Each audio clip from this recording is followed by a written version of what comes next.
Lord Wellesley की सहायक संधि। लॉर्ड वेलेस्ली 1798 में भारत का गवर्नर जनरल बनकर आया। लॉर्ड वेलेस्ली साम्राज्यवादी विचारधारा के अंतर्गत कंपनी को भारत की सर्वोच्च शक्ति के रूप में स्थापित करना चाहता था और भारतीय शासकों के दरबारों में सक्रिय एवं सेनाओं में फ्रांसीसी अधिकारियों के बढ़ते प्रभाव को नष्ट करना चाहता था।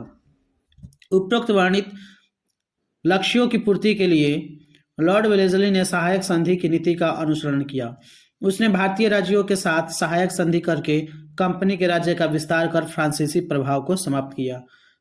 फ्रांसीसी गवर्नर डुप्ले ने सर्वप्रथम सहायक संधि प्रणाली का प्रयोग करते हुए भारतीय नरेशों को सहायता देने और बदले में उनसे धन लेने की शुरुआत की थी, परंतु सहायक संधि को व्यवहारिक रूप वेलेस्ली ने ही दिया। सहायक संधि का अर्थ और विकास। सहायक संधि का सामान्य अर्थ होता है दो या दो से अधिक शक्तियों के बीच अपनी सुरक्षा हेतु आपसी समझौता, लेकिन तकनीकी अर्थों में भारत में प्रभाव के आधार पर इसका अर्थ बदल जाता है और वह व्यवस्था पूर्वक किसी श्रेष्ठ शक्ति की सहायता लेना हो जाता है। सहायक संधि के द्वारा अब रियासतों की वास्तविक संप्रभुता का हनन किया जाने लगता है। वैसे तो प्रथम सहायक संधि 1765 में अंग्रेजों ने अवध के नवाब से ही कर ली थी, जब उसकी सुरक्षा के बदले धन वसूला गया, किंतु इसकी वास्तविक शुरुआत 1798 में होती है। सहायक संधि का व्यापक प्रयोग वेलेस्ली द्वारा किया गया। विशिष्ट रूप से प्रवर्तित सहायक संधि को स्वीकार करने वाले राज्य थे: प्रथम हैदराबाद 1798 व 1800, मैसूर 1799, तंजौर अक्टूबर 1799, अवध नवंबर 1801, पेशवा दिसंबर 1802, बरार के भोंसले दिसंबर 1803, सिंधिया फरवरी 1804, जोधपुर, जयपुर, मछेरी, बूंदी और भरतपुर। सहायक संधि की विशेषताएं क्या थी, आइए समझते हैं। वह देशी रियासत जो संधि स्वीकार करेगी, कंपनी की स्वीकृति के बिना अपने राज्य में शत्रु राज्य के व्यक्ति को शरण या नौकरी नहीं देगी। सहायक संधि की विशेषताओं में प्रथम था, वह देशी रियासत जो संधि स्वीकार करती है, कंपनी की स्वीकृति के बिना अपने राज्य में शत्रु राज्य की व्यक्ति को शरण या नौकरी नहीं देगी। देशी रियासत कंपनी को अनुमति के बिना किसी अन्य राज्य से युद्ध, संधि, मैत्री नहीं कर सकेगी। देशी रियासतों की रक्षा के लिए कंपनी वहां अपनी सेना रखेगी, जिसका खर्च उस रियासत को ही उठाना पड़ेगा। नगद धनराशि या राज्य का कुछ इलाका सेना के खर्च के लिए कंपनी को सौंपना पड़ेगा। देशी रियासतें शासन प्रबंध के लिए अपने दरबार में एक ब्रिटिश रेसिडेंट रखेगी। भारतीय नरेशों के आंतरिक शासन में कोई हस्तक्षेप नहीं किया जाएगा। कंपनी राज्य की आंतरिक एवं बाह्य आक्रमणों से सुरक्षा करेगी। आइए एक बार फिर समझते हैं सहायक संधि की विशेषता। वह देशी रियासत जो संधि स्वीकार करेगी, कंपनी की स्वीकृति के बिना अपने राज्य में शत्रु राज्य के व्यक्ति को शरण या नौकरी नहीं देगी। देशी रियासत कंपनी की अनुमति के बिना किसी अन्य राज्य से युद्ध, संधि, मैत्री नहीं कर सकेगी। देशी रियासतों की रक्षा के लिए कंपनी वहां अपनी सेना रखेगी, जिसका खर्च उस रियासत को ही उठाना पड़ेगा। नगद धनराशि या राज्य का कुछ इलाका सेना के खर्च के लिए कंपनी को सौंपना पड़ेगा। देशी रियासतें शासन प्रबंध के लिए अपने दरबार में एक ब्रिटिश रेजिडेंट रखेगी। भारतीय नरेशों के आंतरिक शासन में कोई हस्तक्षेप नहीं किया जाएगा। कंपनी राज्यों की आंतरिक एवं बाह्य आक्रमणों से सुरक्षा करेगी। सहायक संधि से कंपनी को लाभ।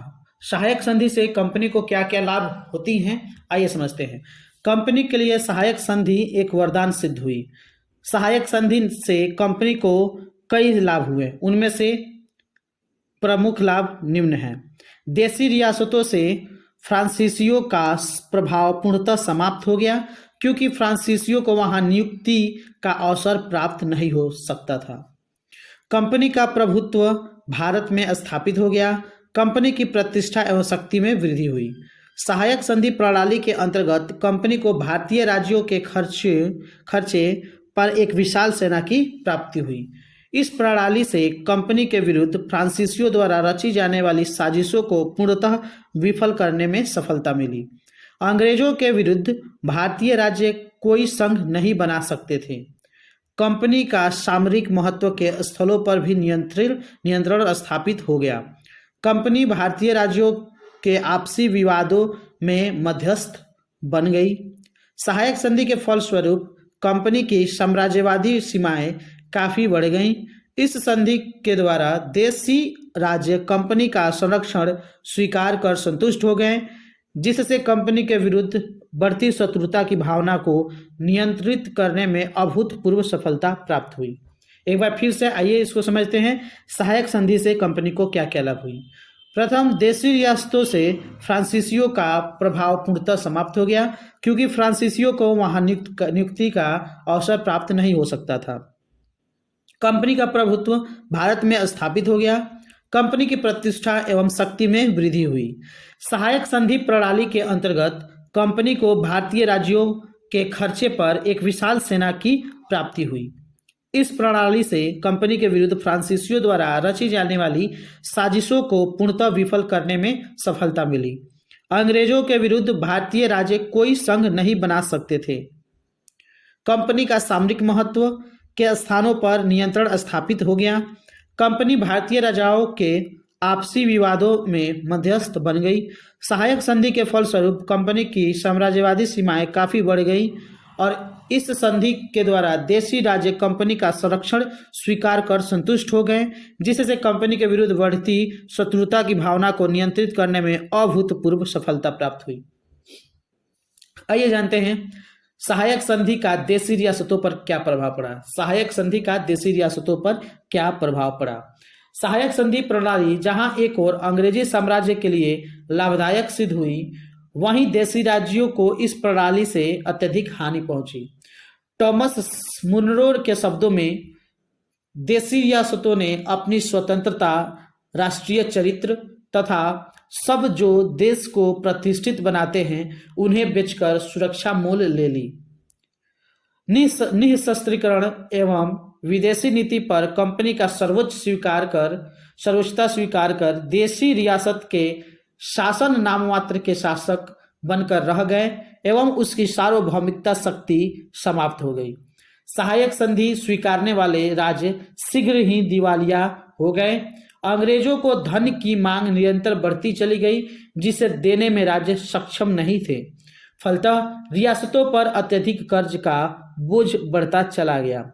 सेना पर अत्यधिक व्यय होने के कारण देशी रियासतों की अर्थव्यवस्था चरमरा गई। वे सेना का खर्च उठाने में असमर्थ सिद्ध होने लगे, जिसका परिणाम यह हुआ कि देशी रियासतों को अपने बहुत बड़े प्रदेश से हाथ धोना पड़ा। संरक्षित राज्यों के सैनिक बेरोजगार हो गए क्योंकि उन्हें सेना रखने का अधिकार नहीं रहा। संबंधित राज्य ब्रिटिश कंपनी पर निर्भर हो गए, अतः प्रजा के प्रति उत्तरदायित्व की भावना समाप्त हो गई। फलतः प्रजा के विद्रोह के भय से अभी तक जो राजा उत्तरदायित्व महसूस करते थे, अब ब्रिटिश की सुरक्षा छतरी प्राप्त होने से विद्रोह का भय भी समाप्त हो गया। ऐसे में देशी शासक विलासी और अकर्मण्य हो गए। देशी रियासतों की अर्थव्यवस्था कमजोर होने से हस्तशिल्प उद्योगों के पतन में तेजी आई, क्योंकि यही भारतीय शासक हस्तशिल्प वस्तुओं का संरक्षण एवं खरीदार थे। किंतु अब ब्रिटिश प्रभाव के आने के कारण वे संरक्षण देने में अक्षम हो गए। इस संधि के माध्यम से भारतीय नरेशों की बुद्धिमत्ता, साहस, सैन्य संगठन आदि कमजोर हुए, जिसका परिणाम यह हुआ कि भारतीय राज्य निरंतर पतन की ओर अग्रसर होते गए। नोट: इंदौर के होलकरों ने सहायक संधि स्वीकार नहीं की थी। बहुत सारों में इंदौर के होलकरों ने सहायक संधि स्वीकार नहीं की थी। आइए वेलेस्ली के सहायक संधि का मूल्यांकन समझते हैं। सहायक संधि वास्तव में किसी भी राज्य की संप्रभुता को अधिगृहित करने वाला दस्तावेज था, जिसके तहत राज्यों को स्वयं अपनी रक्षा करने का कूटनीतिक संबंध स्थापित करने का, विदेशियों को नियुक्त करने का और यहाँ तक कि अपने पड़ोसियों के साथ हुए विवादों का समाधान करने का अधिकार प्राप्त नहीं था। निश्चय ही यह प्रणाली भारतीय राज्यों के लिए एक मीठा विष साबित हो गई।